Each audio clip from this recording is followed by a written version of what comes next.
I've always known I wanted to have children. And because of my transition I did a lot of research on the internet, and I knew exactly which hormone replacement therapy I wanted to pursue. My doctor told me that on HRT, sooner or later, I would become sterile. So I knew I needed to freeze my sperm. I went to the clinic with my very good friend Dahlia, who I've known for like 11 years. At the time, I was still presented as male. And right from the start, it was okay, so you want to have children. And I had to clarify no, I want to freeze my sperm so that I'll be able to have children someday. And then the clinic asked, well, why? I understand they have to ask, but they didn't ask with sensitivity and compassion.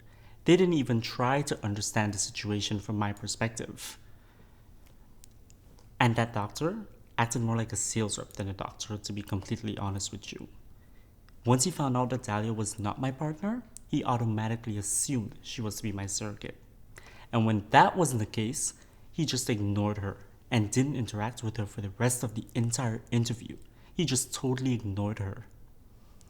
You know, I'm alright with the idea of having to explain my situation because I think it's important that the professional understands the situation before moving forward. But if he's ignorant, then unfortunately I have to educate him. And that's something I don't think anybody should have to do. But it's something that I accept because that's the world that we live in. What I didn't expect was all the hoops that I had to jump through just to freeze my sperm. I explained that I had a time limitation because of the transition in the hormones, and the doctor told me that I should stop taking HRT. He didn't understand what that means to me. To stop the transition process? It's really complicated from an emotional standpoint, and the medical system needs to understand that and be more flexible with their timelines and explore alternatives with me instead of just assuming that it will be no big deal to just stop this transition process that is the thing that makes the most sense in my life. You know, I'm a really strong person. I got a great social support network and I'm really confident in who I am, but I worry about people who are feeling more fragile and encountering this system. It's really not supportive.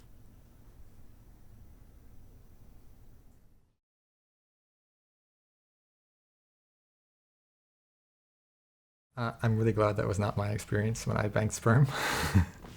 It was not at all. I apparently did not use the clinic she used, and yeah, I think her experience reflects a whole lot of ignorance on the part of the clinic or the staff that she was interacting with.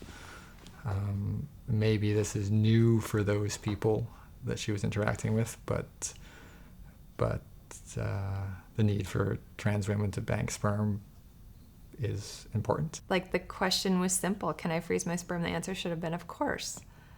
Not like, stop being who you are, do more tests, like, why are you doing this? Like, that kind of thing. I think any conversation that clinic staff or doctors are having outside of the usual conversation that they're having with a couple or a person that's sitting in their office is beyond their scope.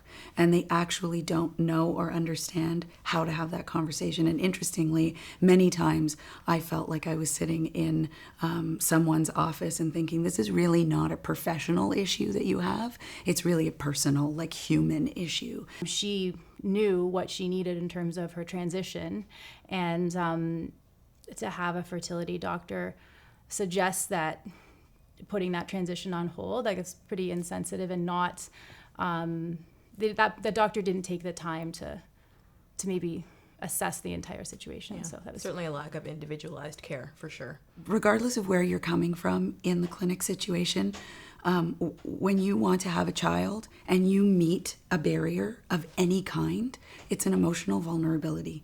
And if the clinic staff does not understand this extremely simple piece of information, I think regardless of who's sitting in front of them, there's difficulty. The woman I interacted with had no problem with my pronouns, or she immediately understood why I was doing what I was doing and had no questions about this. I presented as a woman when I walk in, so A, it's not really any of her business why I'm doing this, and B, she understood why a trans woman entering their clinic would need to bank sperm before continuing with the transition.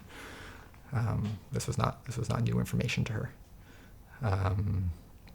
So it felt entirely professional, and I felt like the process was the way it would be for anybody needing to bank sperm.